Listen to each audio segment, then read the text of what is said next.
বাংলাদেশের সঙ্গে ভারতের সম্পর্ক পারস্পরিক জাতীয় স্বার্থ, আত্মমর্যাদা ও সম্মানের ভিত্তিতে গড়ে তোলার আহ্বান জানিয়েছেন এবি পার্টির মহাসচিব ব্যারিস্টার আসাদুজ্জামান ফুয়াদ। আজ রাজধানীর বিজয়নগরে দলটির কেন্দ্রীয় কার্যালয়ে আয়োজিত এক সংবাদ সম্মেলনে তিনি বলেন, বাংলাদেশের রাজনৈতিক বাস্তবতা পরিবর্তিত হয়েছে এবং সেই পরিবর্তন বিবেচনায় নিয়েই প্রতিবেশী দেশগুলোর সঙ্গে সম্পর্ক পরিচালিত হওয়া উচিত। তিনি প্রশ্ন তুলে বলেন, ভারতের সঙ্গে প্রতিবেশী অনেক দেশের সম্পর্ক নানা কারণে চ্যালেঞ্জের মুখে রয়েছে। এমন পরিস্থিতিতে বাংলাদেশের সঙ্গে সম্পর্ক উন্নয়নের জন্য ভারতকে তার নীতিগত অবস্থান পুনর্বিবেচনা করতে হবে। সীমান্ত হত্যা, পুশিন এবং কাঁটা তারের রাজনীতি বন্ধের আহ্বান জানিয়ে তিনি বলেন, গত কয়েক মাসে সীমান্তে একাধিক বাংলাদেশি নিহত হওয়ার ঘটনা ঘটেছে, কিন্তু এই বিষয়ে এখনও কার্যকর ও সম্মানজনক সমাধানের উদ্যোগ দৃশ্যমান নয়। এই পুশিনের প্রতিবাদে বাংলাদেশের প্রত্যেক স্কুলে, প্রত্যেক মসজিদে, প্রত্যেক মন্দিরে, প্রত্যেক প্যাগোডায় বাংলাদেশের মানুষের সাহসের ইতিহাসগুলো আবার পড়ানো হোক। দ্বিপাক্ষিক সম্পর্ক উন্নয়নে ইমিডিয়েটলি সীমান্ত হত্যা এবং পুশিন বন্ধ করতে হবে দিল্লিকে। দ্বিতীয়ত, প্রতিবেশী সুলভ সম্পর্ক আমরাও চাই, কিন্তু সেটা সম্মান, মর্যাদা এবং জাতীয় স্বার্থের ভিত্তিতে হতে হবে। বাংলাদেশ বদলে গেছে। আওয়ামী আমলের নতজানু ফ্যাসিবাদী পররাষ্ট্র নীতি আর ফিরে আসবে না। এইটা ভারতকে, দিল্লিকে বোঝা দরকার। আমরা দুইটা স্বাধীন রাষ্ট্র, স্বাধীন দুইটা রাষ্ট্রের ভিতরে যেমন সম্মানজনক পররাষ্ট্রনীতি থাকা উচিত, আমরা তেমন পররাষ্ট্রনীতি এবং আচরণ আমরাও করব, আমরা করতে চাই এবং আপনারা করবেন বলে আমরা আশা করছি। অস্ট্রেলিয়ার আবহাওয়া ব্যুরো গ্রীষ্মমণ্ডলীয় প্রশান্ত মহাসাগরে একটি অত্যন্ত শক্তিশালী এল নিনো আবহাওয়া পরিস্থিতি তৈরির বিষয়ে তীব্র সতর্কবার্তা জারি করেছে। সংস্থাটির মতে, সমুদ্রপৃষ্ঠের তাপমাত্রা এবং বায়ুমণ্ডলীয় বিভিন্ন সূচক নির্দেশ করছে যে এটি গত 7 দশকের মধ্যে, অর্থাৎ 1950 সালের পর থেকে রেকর্ডকৃত এল নিনোগুলোর মধ্যে তীব্রতার দিক থেকে সর্বোচ্চ পর্যায়ে পৌঁছাতে পারে। জলবায়ু পরিবর্তনের কারণে এর ভয়াবহতা আরও বৃদ্ধি পাবে বলে বিজ্ঞানীরা আশঙ্কা করছেন। এই আবহাওয়ার প্রভাবে উত্তর ও দক্ষিণ আমেরিকা মহাদেশে অত্যধিক বৃষ্টিপাত এবং এশিয়ায় প্রচণ্ড গরম ও শুষ্ক পরিস্থিতি দেখা দিতে পারে। ইতিমধ্যে এশিয়ার ফসল রোপণ ব্যাহত হওয়ায় বৈশ্বিক খাদ্য সরবরাহ নিয়ে বাড়ছে উদ্বেগ। এছাড়া এল নিনোর প্রভাবে অস্ট্রেলিয়ায় শীত ও বসন্তকালে বৃষ্টিপাত হ্রাস পাবে এবং দক্ষিণাঞ্চলে দিনের তাপমাত্রা বৃদ্ধি পাবে, যা দেশটির সামগ্রিক কৃষি উৎপাদনকে মারাত্মকভাবে ব্যাহত করবে। চট্টগ্রামের বহুল আলোচিত শিশু আয়াত হত্যা মামলায় আসামি আবির আলীকে মৃত্যুদণ্ড দিয়েছেন আদালত। আজ চট্টগ্রামের 6ষ্ঠ অতিরিক্ত মহানগর দায়রা জজ আদালতের বিচারক মোহাম্মদ আলী আক্কাস এ রায় ঘোষণা করেন। রায় ঘোষণার সময় আসামি আবির আলী আদালতে উপস্থিত ছিলেন। মামলার বিচারিক কার্যক্রমে মোট 33 জন সাক্ষী সাক্ষ্য প্রদান করেন। মামলার তথ্য অনুযায়ী 2022 সালের 14 নভেম্বর চট্টগ্রাম মহানগরীর ইপিজেড থানার নয়ারহাট এলাকায় মসজিদে আরবি পড়তে যাওয়ার পথে নিখোঁজ হয় 5 বছর বয়সী শিশু আয়াত। তদন্তে বেরিয়ে আসে, মুক্তিপণ আদায়ের উদ্দেশ্যে প্রতিবেশী আবির শিশুটিকে অপহরণ করেন। পরে তাকে কোথাও লুকিয়ে রাখার সুযোগ না পেয়ে শ্বাসরোধে হত্যা করা হয়। হত্যার পর অপরাধ গোপনের উদ্দেশ্যে মরদেহ কয়েক টুকরো করে বিভিন্ন স্থানে ফেলে দেওয়া হয়। দীর্ঘ তদন্ত ও বিচারিক প্রক্রিয়া শেষে আদালত এই মামলায় মৃত্যুদণ্ড রায় প্রদান করেন। রায় ঘোষণার মধ্য দিয়ে আলোচিত এই মামলার বিচারিক অধ্যায়ের গুরুত্বপূর্ণ পরিসমাপ্তি ঘটল। বাংলাদেশে প্রথমবারের মতো মুক্ত বাণিজ্য অঞ্চল প্রতিষ্ঠা করতে যাচ্ছে সরকার। চট্টগ্রাম বন্দর ও মাতারবাড়ি বন্দরের কাছাকাছি এলাকায় দুটি পৃথক মুক্ত বাণিজ্য অঞ্চল গড়ে তোলার পরিকল্পনার কথা জানিয়েছেন মন্ত্রিপরিষদ সচিব নাসিমুল গনি। অর্থনৈতিক সংক্রান্ত মন্ত্রী সভা কমিটির বৈঠক শেষে আয়োজিত ব্রিফিংয়ে তিনি জানান, চট্টগ্রাম বন্দরের পাশে একটি এবং মাতারবাড়ি বন্দরের কাছে আরেকটি ফ্রি ট্রেড জোন স্থাপন করা হবে। এর জন্য 300 থেকে 600 একর পর্যন্ত জমি প্রাথমিকভাবে নির্বাচন করা হয়েছে। তিনি বলেন, এসব অঞ্চলে বিদেশি বিনিয়োগকারীরা করমুক্ত বাণিজ্য সুবিধা পাবেন, পাশাপাশি বাংলাদেশি ব্যবসায়ীরাও একই ধরনের সুযোগ সুবিধা ভোগ করতে পারবেন, যা দেশের রপ্তানি, বিনিয়োগ ও কর্মসংস্থান বৃদ্ধিতে গুরুত্বপূর্ণ ভূমিকা রাখবে বলে আশা করা হচ্ছে। এদিকে বৈঠকে কৃষি ও জ্বালানি খাতের গুরুত্বপূর্ণ কয়েকটি ক্রয় প্রস্তাবও অনুমোদন দেওয়া হয়েছে। এর মধ্যে 3টা কারকর কথা বলা হয়েছিল, তার মধ্যে 2টো আমরা নিয়েছি, বলেছি আর একটা আমরা একটু দেখে আর একটু ওয়েট করি, যদি এর মধ্যে খুলে যায় হয়তো জাহাজটা চলে আসতেও পারে, যাতে গভর্নমেন্টের পয়সা করে কিছু পাচ্ছে। ঢাকা দক্ষিণ সিটি কর্পোরেশনের পরিচ্ছন্নতা কর্মীদের মুখে হাসি ফোটাতে প্রধানমন্ত্রীর পক্ষ থেকে ঈদ অনুদান বিতরণ করা হয়েছে। রাজধানীর নগর ভবন অডিটোরিয়ামে আয়োজিত অনুষ্ঠানে প্রধান অতিথি হিসেবে উপস্থিত ছিলেন ডিএসসিসির প্রশাসক মোহাম্মদ আব্দুস সালাম। এ সময় তিনি বলেন, রাজধানীকে পরিচ্ছন্ন, স্বাস্থ্যকর ও বাসযোগ্য রাখতে পরিচ্ছন্নতা কর্মীরা প্রতিদিন নীরবে গুরুত্বপূর্ণ দায়িত্ব পালন করে যাচ্ছেন। তাদের শ্রম, নিষ্ঠা ও আত্মত্যাগের স্বীকৃতি হিসেবেই প্রধানমন্ত্রীর পক্ষ থেকে এই ঈদ অনুদান প্রদান করা হয়েছে। অনুষ্ঠানে প্রশাসক পরিচ্ছন্নতা কর্মীদের কল্যাণ, নিরাপত্তা ও মর্যাদা রক্ষায় সরকারের বিভিন্ন উদ্যোগের কথাও তুলে ধরেন। বিশাল জনসংখ্যাকে সঠিকভাবে কাজে লাগিয়ে জনসম্পদে পরিণত করতে শিক্ষকদের ভূমিকা সবচেয়ে গুরুত্বপূর্ণ বলে মন্তব্য করেছেন শিক্ষা এবং প্রাথমিক ও গণশিক্ষা মন্ত্রী ডক্টর আ.ন.ম এহসানুল হক মিলন।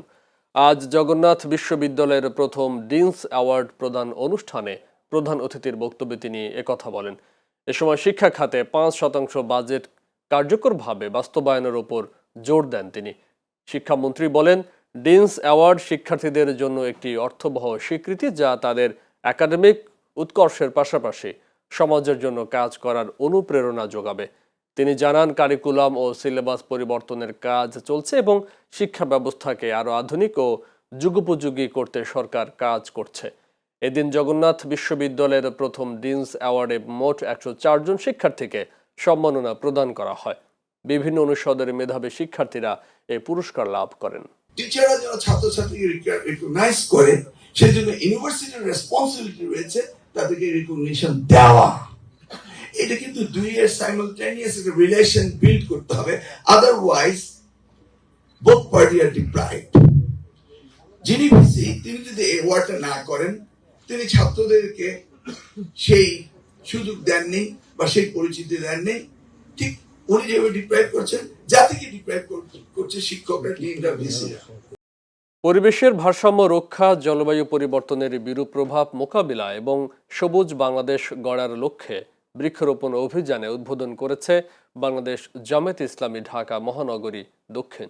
আজ রাজধানীর ঢাকা দক্ষিণ কেন্দ্রীয় কার্যালয়ের সামনে আয়োজিত কর্মসূচির উদ্বোধন করেন দলের কেন্দ্রীয় নির্বাহী পরিষদের সদস্য ও ঢাকা মহানগরী দক্ষিণের আমির মোহাম্মদ নুরুল ইসলাম বুলবুল। তিনি উল্লেখ করেন, ক্রমবর্ধমান জলবায়ু পরিবর্তনের ঝুঁকি মোকাবিলা এবং আগামী প্রজন্মের জন্য একটি বাসযোগ্য ও সবুজ দেশ গড়ে তুলতে ব্যাপক বৃক্ষরোপণের কোনো বিকল্প নেই। এ সময় অন্যান্য বক্তারা বলেন, শুধু সরকারি উদ্যোগ নয়, ব্যক্তি, পরিবার ও সামাজিক পর্যায়েও বৃক্ষরোপণকে গণ আন্দোলনে পরিণত করতে হবে। পরিবেশ রক্ষা ও প্রাকৃতিক ভারসাম্য বজায় রাখতে দেশের প্রতিটি নাগরিককে অন্তত একটি করে গাছ লাগানোর আহ্বান জানান তারা। কর্মসূচিতে দলীয় নেতাকর্মী সহ বিভিন্ন শ্রেণী পেশার মানুষ অংশ নেন। হুট করে রাজধানীর 2টি গুরুত্বপূর্ণ বাজার পরিদর্শন করেছেন বাণিজ্যমন্ত্রী খন্দকার আব্দুল মুক্তাদির এবং খাদ্য প্রতিমন্ত্রী আব্দুল বারী। আজ তারা ঢাকার বাদামতলী পাইকারি চালের বাজার ও নয়া বাজার কাঁচা বাজার ঘুরে দেখেন। পরিদর্শনে তারা নিত্যপণ্যের দাম ও সরবরাহ পরিস্থিতি স্বাভাবিক রয়েছে বলে জানান। পরে দুপুরে বাণিজ্য মন্ত্রণালয়ে আয়োজিত প্রেস ব্রিফিংয়ে এ বিষয়ে বিস্তারিত তুলে ধরেন তারা। বাণিজ্যমন্ত্রী বলেন, একটি সংবাদে চালের দাম বেড়েছে এমন তথ্যের সত্যতা যাচাই করতে তারা সরাসরি বাজারে যান। তবে বাজারে গিয়ে দেখা যায় চালের দামে বড় কোনো অস্থিরতা নেই। মানভেদে সামান্য 1 থেকে 1.5 টাকা ওঠানামা থাকলেও তা স্বাভাবিক। তিনি আরও জানান, মিল মালিকরা কিছুটা দাম বাড়ানোর চেষ্টা করলেও বাজারে ক্রেতাদের সাড়া না থাকায় তা কার্যকর হয়নি। ফলে বর্তমান বাজারের চালের মূল্য স্থিতিশীল রয়েছে, অস্বাভাবিকতা পাওয়া যায়নি বলে জানান তারা। খাদ্য প্রতিমন্ত্রী আব্দুল বারী বলেন, দেশের আপৎকালীন খাদ্যশস্য মজুত 13 লাখ টনের বিপরীতে বর্তমানে প্রায় 20 লাখ টন মজুত রয়েছে, যা সন্তোষজনক। পাশাপাশি খাদ্য সংগ্রহ কার্যক্রমও চলমান রয়েছে এবং দেশে খাদ্যশস্য নিয়ে কোনো ঘাটতি বা সংকটের আশঙ্কা নেই বলেও তিনি উল্লেখ করেন। আপনাদের ইলেকট্রনিক মিডিয়া অথবা সংবাদপত্র প্রতিদিন আপনাদের খবর বের হয়, মূল্য থাকে। আপনি 2-3 মাস 4 মাস আগের মূল্যের সাথে এখনকার মূল্য নিজেই যাচাই করেন। অথবা আগের বছরের মূল্যের সাথে এই বছরের মূল্য যাচাই করেন, খাদ্যপণ্যের মূল্য যথেষ্ট স্থিতিশীল আছে। আর সয়াবিন তেলের মূল্য আমরা যতটুকু বাড়িয়েছিলাম লিটার প্রতি 4 টাকা, সেটা আপনাদের ডেকে কি কারণে মূল্য বেড়েছে সেটা আপনাদের শেয়ার করে যে ফর্মুলায় মূল্য স্থির হয় সেটা দুর্নীতি বিরোধী গণসচেতনতা সৃষ্টি এবং দুর্নীতি প্রতিরোধে শিক্ষার্থীদের সম্পৃক্ত করার লক্ষ্যে ফরিদপুরের মধুখালীতে দুর্নীতি প্রতিরোধ বিষয়ক বিতর্ক প্রতিযোগিতা অনুষ্ঠিত হয়েছে। বুধবার সকালে মধুখালী উপজেলা অফিসার্স ক্লাবে উপজেলা দুর্নীতি প্রতিরোধ কমিটির আয়োজনে এই প্রতিযোগিতা অনুষ্ঠিত হয়। অনুষ্ঠানে উপজেলা দুর্নীতি প্রতিরোধ কমিটির সভাপতি মোহাম্মদ আক্তার হোসেন মুন্সির সভাপতিত্বে প্রধান অতিথি হিসেবে উপস্থিত ছিলেন মধুখালী উপজেলা নির্বাহী কর্মকর্তা রওশনা জাহান। বিশেষ অতিথি ছিলেন দুর্নীতি দমন কমিশনের সমন্বিত জেলা কার্যালয় ফরিদপুরের উপসহকারী পরিচালক মোহাম্মদ শফিউল্লাহ, সহকারী পরিচালক মোহাম্মদ শামীম আহমেদ, মধুখালী উপজেলা মাধ্যমিক একাডেমিক সুপারভাইজার রাশেদুল ইসলাম এবং মধুখালী প্রেস ক্লাবের সভাপতি মোহাম্মদ মনিরুজ্জামান মৃধা সহ আরো অনেকে। পরিবেশের ভারসাম্য রক্ষা, জলবায়ু পরিবর্তনের বিরূপ প্রভাব মোকাবেলা এবং সবুজ বাংলাদেশ গড়ার লক্ষ্যে দেশব্যাপী বৃক্ষরোপণ কর্মসূচির অংশ হিসেবে ঝালকাঠির রাজাপুরে বিভিন্ন শিক্ষা প্রতিষ্ঠানে বৃক্ষরোপণ কর্মসূচি পালিত হয়েছে। বেসরকারি বিশ্ববিদ্যালয় ছাত্র দলের যুগ্ম সাধারণ সম্পাদক এম আলী হায়দার নাফিজের ব্যক্তিগত উদ্যোগে এই কার্যক্রম পালিত হয়। বুধবার বেলা 11টায় রাজাপুর মডেল পাইলট উচ্চ বিদ্যালয় প্রাঙ্গণে নিম গাছের চারা রোপণ করা হয়।